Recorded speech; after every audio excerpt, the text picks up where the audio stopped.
Hello everyone, সবাইকে আমন্ত্রণ জানাচ্ছি গিট অ্যান্ড গিটহাব বাংলা টিউটোরিয়ালের ফার্স্ট এপিসোডে। সো এই প্লেলিস্টে আমরা আসলে গিট এবং গিটহাব নিয়ে অনেক কথা হবে। সো গিট এবং গিটহাব নিয়ে বিভিন্ন কথা শুরু হওয়ার আগে আমাদের আসলে জানা দরকার হোয়াট ইজ গিট and what is GitHub. So basically আজকের এই ফার্স্ট এপিসোডে আমরা আসলে গিট এবং গিটহাব এই দুটো নিয়ে ইন ডেপথে জানার চেষ্টা করব। সো হোয়াট ইজ গিট?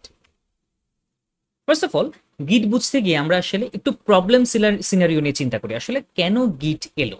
সো প্রবলেম সিনারিওটা অনেকটা এরকম। সো আমি অর্ঘ, আমি আসলে একটা প্রজেক্টে কাজ করছি। সো ডে ওয়ানে আমি আসলে এই যে একটা ফাইল রয়েছে, এই ফাইলে কাজ করেছি। সো এই ফাইলটা আমি নতুন অ্যাড করেছি, আমি এটাকে গ্রিন দিয়ে বোঝাচ্ছি। ডে টুতে আমার আগেরটাতে আমি কোনো কাজ করিনি, কিন্তু আমি নতুন আরো 3টা ফাইল অ্যাড করেছি, অর্থাৎ আমার এখন প্রজেক্টের টোটাল ফাইল 4টা। ডে থ্রিতে আমি প্রথম যে 4টা ছিল সেটা থেকে দ্বিতীয়টাতে কিছু, এই হলুদটা দিয়ে আমি বোঝাচ্ছি, এডিট করেছি। রেডটা অর্থাৎ 4 নাম্বার যেটা ছিল সেটাকে আমি ডিলিট করে দিয়েছি এবং আরো নতুন দুটো ফাইল অ্যাড করেছি। ইট মিনস আমি বেশ কিছু কাজ করেছি, আমি নতুন ফাইল অ্যাড করেছি, কিছু এডিট করেছি এবং কিছু ডিলিট করেছি। এই রেড দিয়ে আমি ডিলিট বোঝাচ্ছি। এবং আমি প্রজেক্ট রান করতে গিয়ে দেখলাম এরর। এখন আমাকে আসলে কি করতে হবে? সামহাও আমাকে হয়তো এই কাজটা এখনই জমা দিতে হবে এবং এরর ফ্রি অবস্থায় জমা দিতে হবে। তাহলে আমি কি করব? আমাকে ডে টু এর কাজে ফেরত যেতে হবে। কিভাবে ফেরত যাব? সো এটার জন্য আমরা একটা সলিউশন বের করতে পারি। আমরা যেটা করতে পারি, প্রতিদিন কাজ শেষে অর্থাৎ দিন শেষে আমরা যখন অফিস থেকে বের হবো বা নিজের কাজ থেকে উঠবো, তখন ওই দিনের কাজগুলোকে আমরা কপি করে একটা ফোল্ডারে জিপ করে ডেট দিয়ে রেখে দিতে পারি। It can be a solution, but এটা কোনো ভালো সলিউশন না। কারণ যখন আমরা একটা প্রজেক্টকে বারবার কপি করে রাখতে থাকবো, এটা আসলে আননেসেসারি হার্ড ড্রাইভে স্পেস খাবে এবং আমরা চাইলেও আসলে কখনো কম্পেয়ার করে দেখতে পারবো না। কখনো যদি আমার কম্পেয়ার করার প্রয়োজন পড়ে যে আচ্ছা 3 নম্বর ডেতে আমি কি এমন চেঞ্জ করলাম যে এরর খাচ্ছে, দুইয়ের সাথে আমি একটু কম্পেয়ার করি। হয়তো আমি এই যে সেকেন্ড ফাইলটা, এই ফাইলটাকে আমি দুটাকে কম্পেয়ার করতে চাচ্ছি যে আমি আসলে কি এমন চেঞ্জ করলাম যার কারণে একটা এরর হচ্ছে, আমি আসলে সেটাতে যেতে পারবো না। সো আমরা ডে টুতেও ব্যাক যেতে পারবো না, সেটাতে কিছু সমস্যা হচ্ছে, এবং আমরা সামহাও ডে টুতে যাওয়ার একটা ব্যবস্থা রাখতে পারলেও কম্পেয়ার করতে পারবো না। সো এটা হচ্ছে একটা প্রবলেম। Next problem scenario 2। ধরি আমি আসলে একটা প্রজেক্টে কাজ করছি, সেই প্রজেক্টে ফাইল 1 ফাইল 2 আমি এই দুটোতে কাজ করছি। অর্পণ আরেকজন, সো অর্ঘ কাজ করছে F1 F2 ফাইলে, অর্পণ কাজ করছে F2 F3 এবং F4 ফাইলে, অর্থাৎ মোট 5টা ফাইলে অর্ঘ 2টো ফাইলে কাজ করছে, অর্পণ 3টা ফাইলে কাজ করছে, যার মধ্যে এই F2 ফাইল 2 এরা দুইজন কমন। ঝামেলা হচ্ছে দুইজনকে আসলে আমরা সেম প্রজেক্টে কাজ করছি, তাহলে এই দুটো কোড বেসিক কোড বেজে মার্জ হবে কিভাবে? অর্থাৎ আমি একটা ফাইলে, সেম ফাইলে কিছু চেঞ্জ করলাম, আরেকজন চেঞ্জ করলো, তাহলে দুটোকে কি করতে হবে? সো এটা একটা সলিউশন হতে পারে, খুব মজার সলিউশন বা খুব ভালো সলিউশন। সেটা হচ্ছে যে আমি যেটা করব সেটা হচ্ছে যে আমার F1 রাখবো, আমার F2 যেহেতু আমরা দুজনেই চেঞ্জ করেছি, আমি আমার F2 নিয়ে অর্পণকে দিয়ে বলবো এই নাও আমার কাজ, আপডেটেড কাজ, তুমি এবার তোমার কাজগুলো এখানে আবার করো, করে F2টাকে তুমি কোড বেজে পেস্ট করে দাও। তাহলে সব ওকে, কারণ ও F3 আর F4 এ কাজ করেছে, আমি F3 F4 এ কাজ করিনি। সুতরাং F1 F2 F3 F4 4টা ফাইলই একদম সুন্দরভাবে থাকবে। বাট এটা 2 লাইন 3 লাইন কিংবা 10 লাইনের চেঞ্জের জন্য করা পসিবল। যখন আমি মাল্টিপল লাইন 50 লাইন 100 লাইনে চেঞ্জ করব, তখন আসলে আমি যে কাউকে কখনো বলতে পারি না আপনি আমার ফাইলটা নেন, আপডেট ফাইলটা নেন এবং সেখানে আপনার কাজগুলো করে দেন আবার নতুন করে। এটা আসলে বলা সম্ভব না। সো এই প্রবলেমটারও একটা সলিউশন প্রয়োজন। সো এই যে আমরা দুটো সিনারিও দেখলাম, অর্থাৎ একটা সিনারিওতে আমরা রোল ব্যাক করে আগের ভার্সনে যেতে চাচ্ছি, এবং আরেকটাতে হচ্ছে যে দুইজন যখন দুটো ভার্সন ক্রিয়েট করে সেই দুটো ভার্সনকে আমরা এক করতে চাচ্ছি। সো এই কাজগুলো করার জন্য আমাদের কি দরকার? আমাদের দরকার একটা ভার্সন কন্ট্রোল সিস্টেম, অর্থাৎ একটা সিস্টেম যেটা আসলে ভার্সনগুলোকে কন্ট্রোল করতে পারে। ভার্সন বলতে আসলে কি বোঝাচ্ছে? এই যে আমি প্রতিদিন চেঞ্জ করছি, এই প্রতিদিনের চেঞ্জগুলো হচ্ছে এক একটা ভার্সন। আবার একই দিনে আমরা দুইজন পার্সন দুই জায়গায় বসে কাজ করছি, এই দুটো আসলে দুটো ভার্সন। এই প্রত্যেকটা ভার্সনকে কন্ট্রোল করার জন্য একটা ভার্সন কন্ট্রোল সিস্টেম প্রয়োজন, একটা হোল সিস্টেম প্রয়োজন। ওয়ার্ল্ডে এরকম সিস্টেম অনেক কিছু এক্সিস্ট করে, তার মধ্যে সব থেকে ফেমাস কয়েকটা হলো গিট, অ্যাজিউর ডেভঅপস সার্ভার অ্যান্ড মার্কুরিয়াল। এছাড়াও আরো আসলে অনেক আছে, অলমোস্ট যদি আপনি গুগল করেন আপনাকে আসলে গুগল সরাসরি মোটামুটি 28 থেকে 30টার মতো লিস্ট দিবে, তার মধ্যে আমি বেছে বেছে কয়েকটা আপনাদের সামনে দেখাচ্ছি। এরকম আরো অনেক আছে যারা প্রত্যেকেই ভার্সন কন্ট্রোল সিস্টেম, অর্থাৎ এই টেকনোলজিগুলো আসলে ভার্সনগুলোকে কন্ট্রোল করে। আমরা যে কাজগুলো করি আমরা এই ভার্সন কন্ট্রোল সিস্টেমগুলোকে বলি যে আমি চেঞ্জ করছি, তুমি সেগুলো ট্র্যাকে রাখো এবং দিন শেষে আমি যখন বলবো তখন তুমি সেগুলোকে সেভ করে একটা ভার্সন হিসেবে তোমার কোথাও একটা স্টোর করে রাখবা। সো আমি যখন চাইবো তুমি আমাকে সেটা ব্যাক করে দিবা। এটা হচ্ছে ভার্সন কন্ট্রোল সিস্টেমের বেসিক কাজ। ওয়ার্ল্ডে অলমোস্ট 70% প্রজেক্টে গিট ব্যবহার করা হয়ে থাকে। কেন? কারণ গিট ফ্রি, গিট ওপেন সোর্স এবং গিট অনেক বেশি ফাস্ট। সো ফ্রি হওয়ার কারণে যে সুবিধা সেটা হচ্ছে যে আমরা ইজিলি একটা সফটওয়্যার গিট ডাউনলোড করে পিসিতে ইনস্টল করে আমরা কাজ করতে পারি। ওপেন সোর্স হওয়ার কারণে আমরা আসলে এটা নিয়ে কোনো ধরনের কাজ করার ইচ্ছা থাকলে আমরা সেটা করতে পারি, এবং যখন আমাদের মাল্টিপল ভার্সন আসে সেগুলোকে মার্জ করার ক্ষেত্রে গিট অনেক বেশি ফাস্ট কাজ করে। সুতরাং আমাদের অনেক ডেভেলপমেন্ট টাইম বেঁচে যায়, এই জন্য মোস্ট অফ দ্য কোম্পানি গিট ব্যবহার করে। সো নেক্সট এবার একটু আসা যাক গিট হাব ব্যাপারটা আসলে কি। গিট হাব হচ্ছে একটা ক্লাউড প্ল্যাটফর্ম বা ক্লাউড স্টোরেজ, যেখানে এই যে গিট যে টেকনোলজিটা বা ভার্সন কন্ট্রোল সিস্টেম হিসেবে আছে যে গিট, এই গিট টেকনোলজিটাকে ওখানে ডেপ্লয় করা আছে। আমরা চাইলে এই গিট হাবে বা ওই ক্লাউড স্টোরেজে ঢুকে আমরা সিম্পলি github.com-এ গিয়ে ক্লাউডে আমরা এই গিট টেকনোলজিটা ব্যবহার করতে পারি। সো ইউজেস গিট টেকনোলজি, ইউজার ফ্রেন্ডলি ইন্টারফেস, অর্থাৎ আমরা এই যে বিভিন্ন ধরনের মার্জিং এর কাজ আছে, বিভিন্ন ধরনের কনফ্লিক্ট রিজলভের কাজ আছে, এই কাজগুলো আমরা গিট হাবে গিয়ে খুব ইজিলি করতে পারি, কারণ আমাদের চোখের সামনে জিনিসগুলো খুব সুন্দর ইন্টারফেস দিয়ে দেখানো হয়, যেখানে গিটে ইউজুয়ালি কমান্ড লাইন ব্যবহার করে কাজগুলো করা হয়, এবং কমান্ড লাইনে আমরা জানি যে জিনিসপত্র দেখাটা খুব বিচ্ছিরি।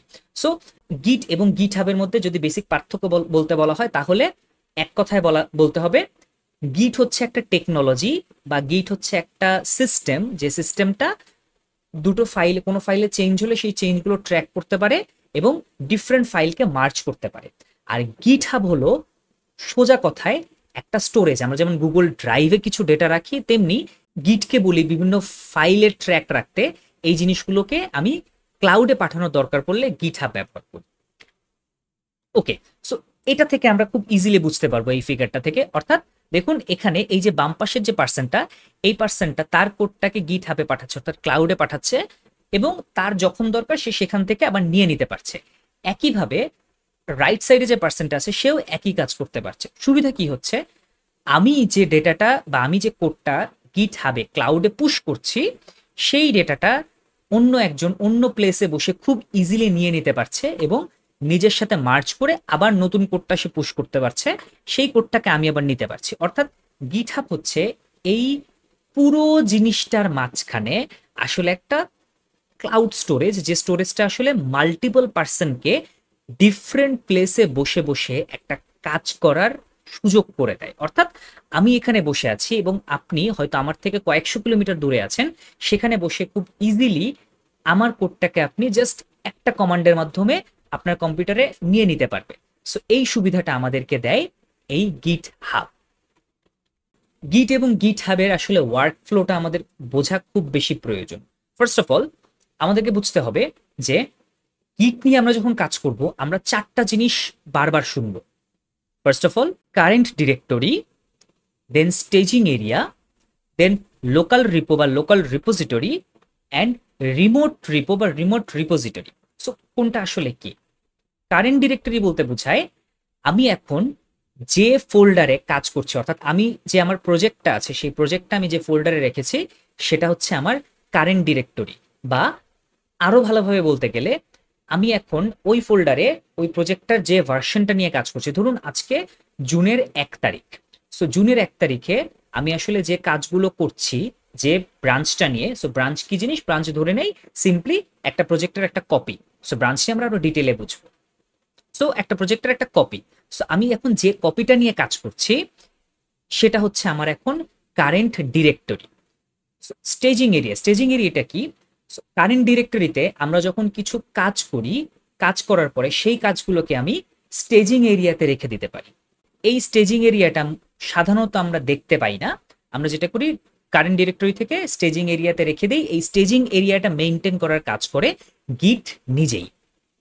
এবং এই যে কারেন্ট ডিরেক্টরি, এটা আমার লোকাল ল্যাপটপের হার্ড ডিস্কের জায়গা।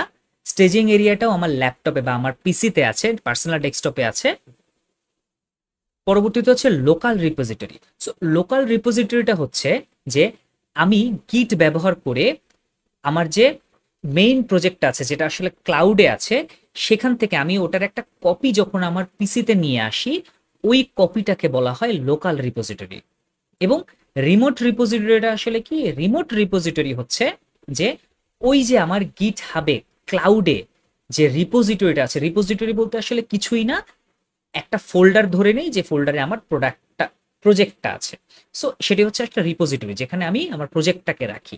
সো আমার গিট হাবে ক্লাউডে যে ফোল্ডারটা আছে, প্রজেক্টটা আছে, সেই রিপোজিটরিটাকে আমরা বলছি রিমোট রিপোজিটরি। সো এই রিমোট রিপোজিটরিকে আমরা যখন আমার ক্লোন করে বা কপি করে আমার পার্সোনাল ডেস্কটপে নিয়ে আসি যেন আমি অফলাইনেও কাজ করতে পারি, সেটা তখন হয়ে যায় লোকাল রিপোজিটরি। এবং সেখান থেকে ওই লোকাল রিপোজিটরি থেকে আমি একটা ভার্সন ক্রিয়েট করে সেই ভার্সনে যখন কাজ করতে থাকি, সেটা তখন হয়ে যায় কারেন্ট ডিরেক্টরি। সো ফ্লোটা আরেকবার জাস্ট একটানা শুনে ফেলি। গিট হাবে বা ক্লাউডে থাকে রিমোট রিপোজিটরি, সেটা কপি করে পিসিতে নিয়ে আসলে সেটা হয়ে যায় লোকাল রিপোজিটরি। এবং আমি যখন সেটার একটা ভার্সন ক্রিয়েট করে কাজ করা শুরু করি, সেটা তখন হয় কারেন্ট রিপোজিটরি। সো এগুলোর মধ্যে আমরা কিভাবে, ফ্লোটা কিভাবে হয়?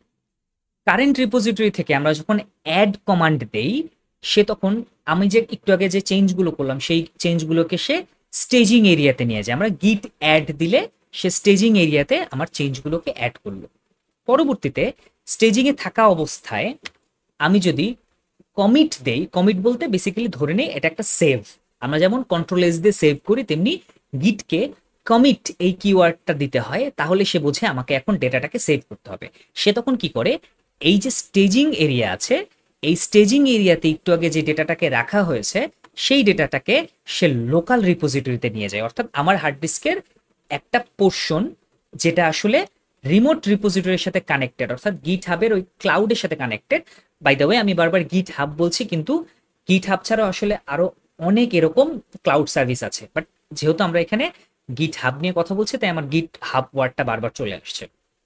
সো গিট হাবের মতো ক্লাউড রিপোজিটরিতে কানেক্টেড থাকে হচ্ছে লোকাল রিপোজিটরি। সো রিমোট রিপোজিটরির সাথে লোকাল রিপোজিটরি কানেক্টেড। এখন আমি যখন স্টেজিং এরিয়া থেকে কমিট দিলাম, সেটা আমার লোকাল রিপোজিটরিতে সেভ হলো, অর্থাৎ এটা আমার হার্ড ডিস্কে সেফ আছে। যতক্ষণ পর্যন্ত আমার হার্ড ডিস্ক ধ্বংস হয়ে না যাচ্ছে ততক্ষণ পর্যন্ত এই কোডটা ঠিকঠাক মতো থাকবে। কিন্তু আপনি চাইলেও এখন এই কোডটা পাবেন না, কারণ আমি এটাকে আসলে পাবলিশ করিনি বা লোকাল একটা, বা আমি আসলে ক্লাউডে এটাকে এখনো পাঠাইনি। তাহলে ক্লাউডে পাঠানোর জন্য আমাকে কি করতে হয়? ক্লাউডে পাঠানোর জন্য আমাকে পুশ কমান্ডটা ব্যবহার করতে হয়। অর্থাৎ পুশ কমান্ডটা আমরা যখন ব্যবহার করি, সে লোকাল রিপোজিটরিতে যা আছে, ভালো করে শুনবেন, লোকাল রিপোজিটরিতে যা আছে সেটাকে সে রিমোট রিপোজিটরিতে পুশ করে দেয়। এবং আমি যখন পুশ করলাম, এবার আপনি যদি আমার এই রিমোট রিপোজিটরির লিঙ্কটা জানেন, সেখানে যদি যান, আপনি আমার চেঞ্জেস গুলো খুঁজে পাবেন। এখন ধরুন আমার কারেন্ট ডিরেক্টরি থেকে আমার চেঞ্জ করা কোডগুলো রিমোট রিপোজিটরিতে গেছে। এখন এই রিমোট রিপোজিটরি থেকে কেউ একজন কিভাবে নিজের পিসিতে সে কাজগুলো আনবে? ফার্স্ট অফ অল, তো সে পুল বা ফেচ দুটোর মধ্যে কিছু ডিফারেন্স আছে। আমরা যখন এগুলোর এপিসোডটা আসবে বা এটার ভিডিওটা আসবে তখন আমরা ইন ডেপথে জানবো। সো পুল বা ফেচ এই দুটো ব্যবহার করে আমরা রিমোট রিপোজিটরি থেকে চেঞ্জেস গুলো লোকাল রিপোজিটরিতে আনতে পারি। অর্থাৎ পুল এবং ফেচ দিলে আমার ডেটাগুলো রিমোট রিপোজিটরি থেকে যে যত চেঞ্জ করেছে সবগুলো ভার্সনের ডাটা আমার লোকাল রিপোজিটরিতে চলে আসে বা আমার নিজের পিসিতে চলে আসে।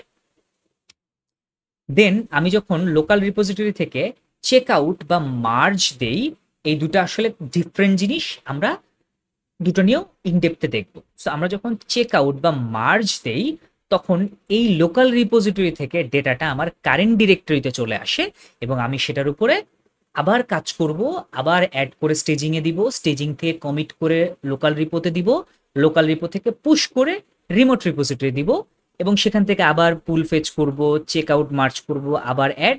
এইভাবে হচ্ছে ডেভেলপমেন্ট সাইকেলটা চলতে থাকে। তো এই ছিল মোটামুটি গিট কি, গিট হাব কি এবং গিট হাব মিলে পুরো ওয়ার্ক ফ্লোটা কিভাবে কাজ করে সেটার একটা বেসিক আইডিয়া।